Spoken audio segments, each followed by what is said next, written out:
First contact and betrayal. They appeared on a Tuesday. The skies above every major city on Earth simultaneously filled with shimmering golden light as massive ships materialized in perfect formation. For 72 hours, they hovered silently, making no attempt at communication while humanity cycled through panic, fear, and finally, an uneasy acceptance. On the morning of the fourth day, sleek shuttles descended to the grounds of the United Nations headquarters in New York. The world watched as beings emerged, tall, willowy creatures with iridescent skin that shifted colors with their movements. Their large, almond-shaped eyes contained swirling galaxies of purple and blue, and they moved with a fluid grace that made them appear to be floating rather than walking. "We are the Luminary," their leader announced in perfect English, her voice resonating with musical undertones. "We come as representatives of the Galactic Consortium, an alliance of 117 sentient species. We bring greetings, knowledge, and the opportunity for humanity to join our grand collective." President Elena Chen of the newly formed Earth United Council stepped forward. "We welcome you to Earth and look forward to peaceful relations between our peoples." The luminary leader, who introduced herself as Ambassador Valix, smiled, her skin rippling with patterns of gold and azure. "We have observed your world for many cycles. Your species has great potential, despite your youthful missteps. The consortium wishes to guide you toward a more enlightened future." Within weeks, the luminary had established embassies in 27 countries. They shared medical advances that cured several previously terminal illnesses, provided clean energy technology that eliminated the need for fossil fuels, and offered educational exchanges that promised to elevate human understanding of the universe. The world celebrated. Stock markets soared. Religious leaders proclaimed divine intervention or adapted their teachings to accommodate our new place in a vast cosmic community. Military forces around the globe stood down from high alert as trust in the benevolent visitors grew. Few noticed the first concerning signs. In remote areas of the Amazon, villagers reported strange lights and missing people. Similar incidents occurred in the mountains of Nepal, the Australian outback, and isolated fishing villages along the African coast. These reports were dismissed as hoaxes or attributed to cult activity, conspiracy theories from those resistant to the new galactic order. Ellie Martinez noticed, a former intelligence analyst now working as a data scientist in Denver. She created an algorithm to track unusual global patterns, initially designed to predict political instability and climate disasters. Her program began flagging clusters of anomalies that correlated with luminary activity.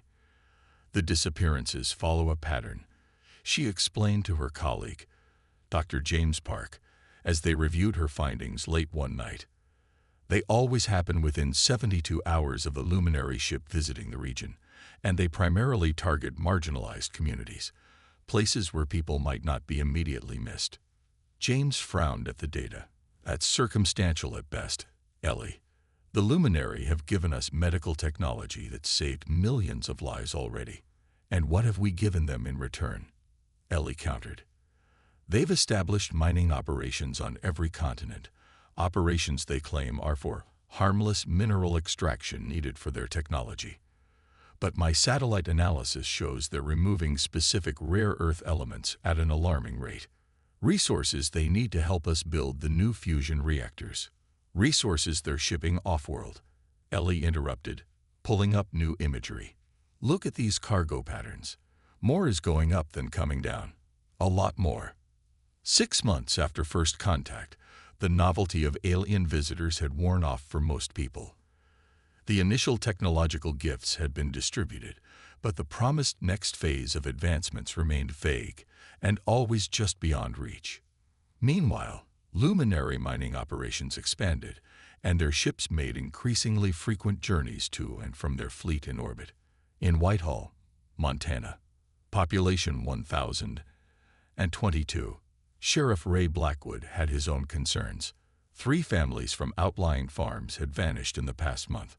The official explanation was voluntary relocation to the new harmonization centers, The luminary had established to help humans adapt to cosmic citizenship, but Ray knew these people, stubborn, independent ranchers who would never abandon land that had been in their families for generations.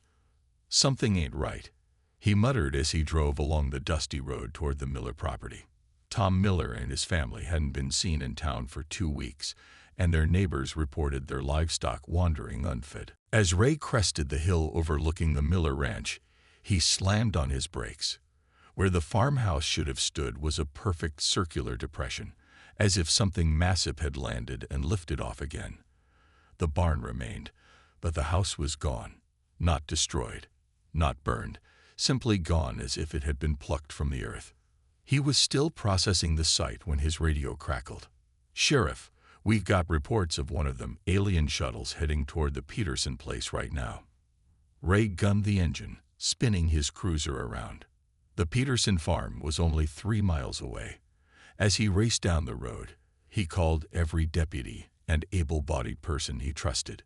What happened next would later be called the Montana Stand, the first documented resistance against the luminary occupation. Ray arrived to find a sleek luminary shuttle hovering above the Peterson farmhouse. A beam of pulsating light extended from its underside, and the entire house shimmered as if becoming transparent. Inside, he could see the Peterson family, frozen in place like statues. Without hesitation, Ray raised his shotgun and fired at the shuttle. The buckshot sparked harmlessly off an invisible barrier, but the action broke whatever trance held the scene. The light flickered, and 4 luminary emerged from the shuttle, their skin now pulsing angry reds and blacks. "This extraction is authorized by your Earth United Council," one stated, its voice no longer musical but flat and mechanical. "Interference is prohibited. This is Whitehall County, and I'm the law here," Ray responded, pumping another shell into the chamber. "And I don't recall signing any treaty that lets you abduct my people."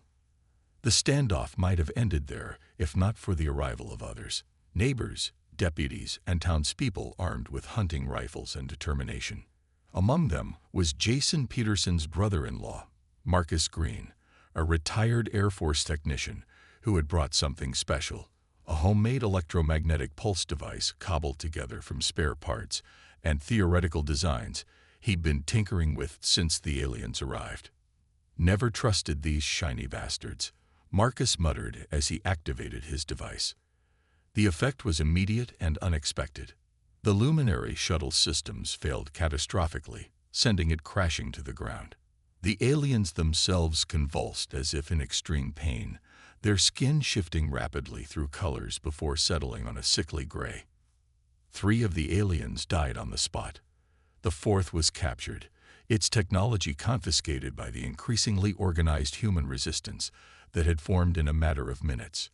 News of the Montana Stand spread like wildfire through alternative communication channels, old ham radio networks, mesh networks established by tech-savvy preppers, and encrypted messaging apps designed to evade surveillance. Within days, similar acts of resistance emerged worldwide as communities discovered that the supposedly superior luminary had an unexpected vulnerability to certain electromagnetic frequencies. The captured alien and the shuttle provided invaluable intelligence. The luminary weren't ambassadors. They were advanced scouts for a resource harvesting operation. The Galactic Consortium existed, but Earth had never been invited to join. Instead, humanity had been classified as a pre-sentient resource species, intelligent enough to be useful as labor, but not considered worthy of full rights or protection under consortium law. The luminary had been systematically abducting humans for study and processing. Some were being sent off-world as specimens or potential slave labor.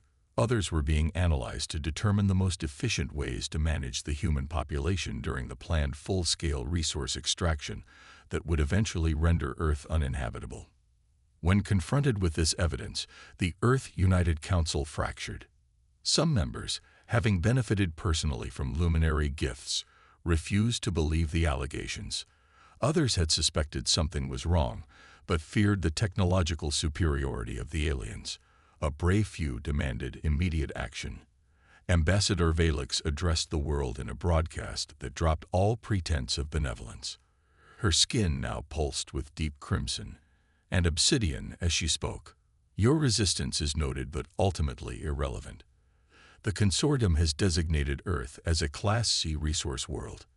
Your cooperation is preferable but optional.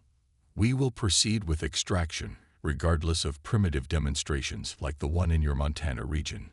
She paused, her galaxy-filled eyes hard as she delivered the ultimatum. Submit to managed extraction, and a portion of your population will be preserved in designated habitation zones. Continue to resist, and we will employ more efficient methods that prioritize resources over preservation of the indigenous species. The transmission cut off abruptly, replaced by static, and then silence. Across the globe, luminary embassies simultaneously evacuated, their shuttles racing back to the motherships still hanging in Earth's orbit. In the tense hours that followed, something unprecedented occurred. For perhaps the first time in human history, national differences and old enmities were set aside in the face of an existential threat. Military leaders from traditionally hostile nations found themselves in emergency video conferences, sharing intelligence and capabilities. Scientists collaborated across borders, expanding on Marcus Green's accidental discovery about electromagnetic vulnerabilities. In bunkers and command centers worldwide, a plan formed, desperate, perhaps suicidal, but unified in purpose. If the luminary wanted Earth's resources, they would have to fight for every ounce. 72 hours after Ambassador Valix's ultimatum, a synchronized global broadcast was beamed toward the luminary fleet and beyond, transmitted on frequencies known to be used by the Galactic Consortium. The message was simple and transmitted in both human languages, and the luminary communication patterns decoded from the captured shuttle. Attention luminary forces and Galactic Consortium. This is Earth. We reject your classification of our world and our species. Effective immediately, Earth space is declared a no-fly zone. Any unauthorized vessels entering our atmosphere will be considered hostile and destroyed. This is not a negotiation. This is a declaration of war. As the message echoed into space, humanity prepared for the response, knowing that the real battle had only just begun. The no-fly zone and beyond. The luminary response came swiftly. A sleek scout ship breached Earth's atmosphere over the Pacific Ocean, clearly testing humanity's resolve. Within minutes, it encountered something the aliens hadn't anticipated. A coordinated defense network that hadn't existed a week earlier. Japanese electromagnetic disruptors weakened the ship's shields. Australian tracking systems guided American hypersonic missiles, enhanced with modifications based on captured alien tech. The final blow came from an orbital platform hastily retrofitted by Chinese engineers, firing a concentrated beam that split the luminary vessel clean in two. The burning halves plummeted into the empty ocean below, a fiery statement that humanity's threat wasn't empty. In the command center beneath the Rocky Mountains, General Maya Rodriguez watched the engagement with tense satisfaction. First test passed, she said to the international team of military leaders gathered around her. But they were just testing our capabilities. The real attack is still coming. We've bought time, replied Admiral Cheng of the Chinese Navy. Every hour our scientists learn more from the captured technology. Indeed, laboratories around the world were working feverishly to understand and adapt luminary systems. The most promising breakthroughs came from unexpected places. In Bangalore, a 16-year-old programming prodigy named Avik Patel had deciphered the alien communication protocols, allowing Earth forces to listen in on luminary tactical channels. In Lagos, a team led by Dr. Nkeoma Okafor had reverse-engineered the power source from a damaged shuttle, providing insights into potential weaknesses in the aliens' propulsion systems. Perhaps most significantly, in the small town of Whitehall, Montana, now a fortified resistance hub, Marcus Green had refined his electromagnetic pulse device into something more targeted and devastating. Working alongside scientists who had flocked to the site of the first successful resistance, he had developed what was being called the Green Wave, a precisely calibrated electromagnetic frequency that disrupted not only luminary technology, but seemed to cause physical pain to the aliens themselves. It's not just affecting their equipment, Dr. Sofia Mendez explained during a global briefing. Our analysis of the captured alien shows that the luminary have integrated technology directly into their biology. The frequency disrupts neural pathways that have been artificially enhanced, possibly an evolutionary adaptation or deliberate modification for space travel and colonization purposes. 7 days after Earth's declaration, the luminary made their intentions clear. A massive warship detached from their main fleet and began a controlled descent toward the planet. They're targeting Whitehall, Ellie Martinez announced from her position at the Global Defense Network's data center. All their communication chatter focuses on eliminating what they're calling the resistance source point. General Rodriguez nodded grimly. They think this is still about a single point of resistance. They don't understand that we're all Whitehall now. The battle for Earth's skies began in earnest. The luminary warship deployed hundreds of smaller attack craft that streaked toward strategic targets worldwide. Military bases, power infrastructures, and particularly the town of Whitehall. What the aliens encountered was a humanity transformed, not by alien gifts, but by human ingenuity unleashed in the face of extinction. Every nation had contributed their unique strengths to a defense that had been impossible just days before. Indian and Brazilian cyber warfare experts had created viruses based on luminary code that infected and redirected a third of the attack craft, sending them crashing into one another.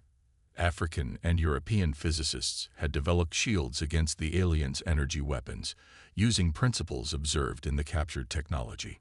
Russian and American aerospace engineers had retrofitted conventional aircraft with alien propulsion systems, creating fighters that could match the invaders' maneuverability. Over Whitehall, Marcus Green stood on the roof of the town hall, a massive array of green wave projectors surrounding him. As the alien fighters descended through the clouds, he activated the system. The effect was spectacular and terrible. The luminary craft didn't simply fail. They screamed.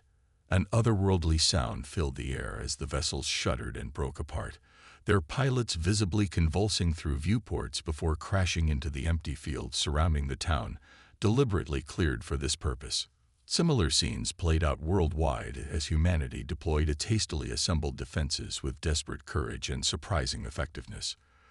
The luminary, expecting to face primitive weapons and disorganized resistance, instead encountered a unified global defense that incorporated their own technology against them. But the main warship remained, hovering in the upper atmosphere like a malevolent storm cloud. Its massive energy weapons began to power up, capable of vaporizing entire cities. "They're preparing to level Whitehall, as an example," reported Ellie, her voice tense as she analyzed incoming data. "Their communications indicate they plan to destroy every resistance hub we've established, then proceed with resource extraction regardless of human casualties." In the UN Emergency Command Center, now relocated to an underground facility in Geneva, Dr. James Park, who had finally accepted his colleagues' warnings, presented a desperate plan. The luminary mothership uses quantum entanglement for instantaneous communication across vast distances, he explained. "We've managed to identify the frequency signature. If we can access their network, we might be able to send a message directly to the Galactic Consortium." "What kind of message?" demanded the Secretary General. "The truth," replied Ellie Martinez, who had joined the briefing virtually. "We send evidence of what the luminary are really doing here. From the data we've gathered, it appears that much of the consortium doesn't know we're a sentient species. The luminary have been operating independently, breaking their own laws." As the warship's weapons reached critical charge, a small team of hackers and scientists executed the plan. Using the captured aliens' biological interfaces and the decrypted communication protocols, they forced their way into the quantum network and broadcast everything. The abductions, the resource theft, the classification of humans as pre-sentient despite clear evidence to the contrary. Most critically, They transmitted the recordings from the captured luminary, showing explicit orders to violate consortium protocols regarding first contact with developing intelligent species.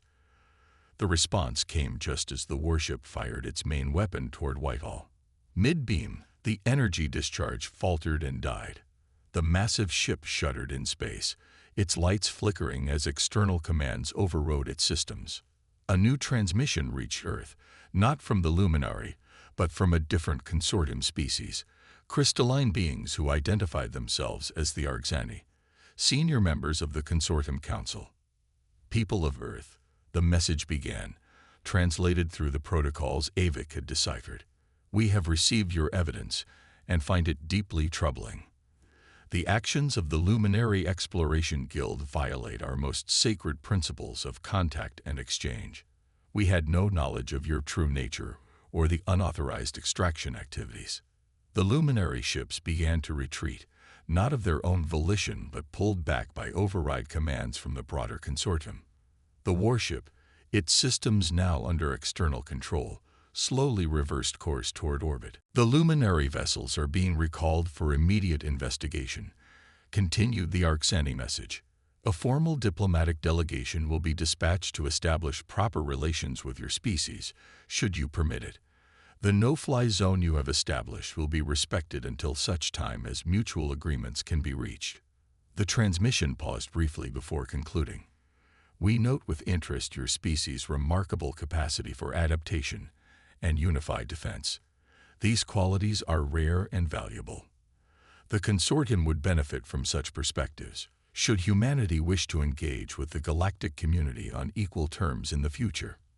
As the alien fleet withdrew under consortium supervision, celebrations erupted across the planet. Humanity had faced extinction and emerged not merely surviving, but recognized. The victory, however, brought sobering realizations. In the aftermath, Whitehall became more than a town.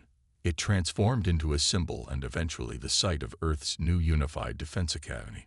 Marcus Green's green wave technology was refined and incorporated into a planetary defense grid. The knowledge extracted from luminary technology accelerated human development by centuries within months.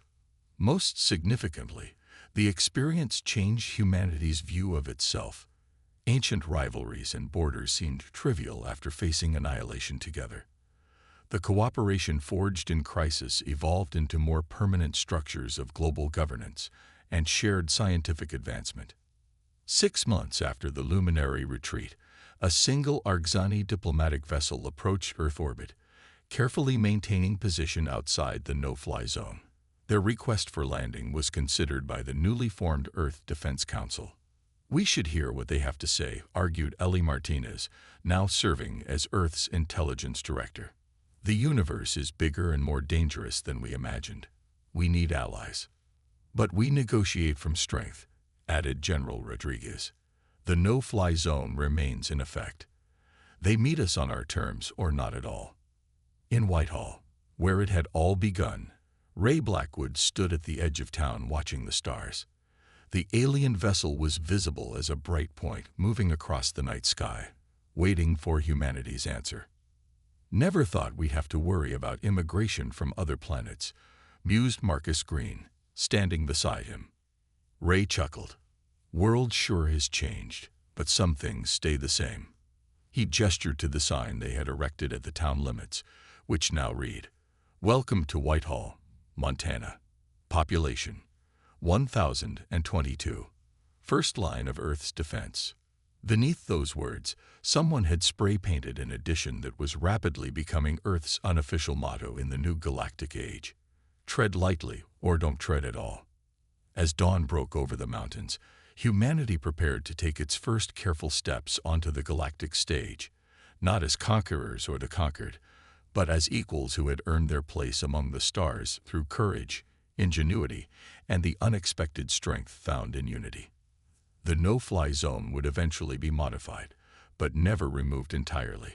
Earth had learned its lesson about the dangers lurking in the cosmos. Whatever came next, trade, diplomacy, or further conflict, humanity would face it standing together, eyes wide open, ready to defend the blue planet they called home. The stars had witnessed the birth of a new power in the galaxy, not the most advanced, not the most numerous, but perhaps the most determined. Humanity had collided with the stars and emerged transformed, their potential no longer constrained by terrestrial limitations, but reaching toward cosmic horizons with newfound confidence. And the universe took notice.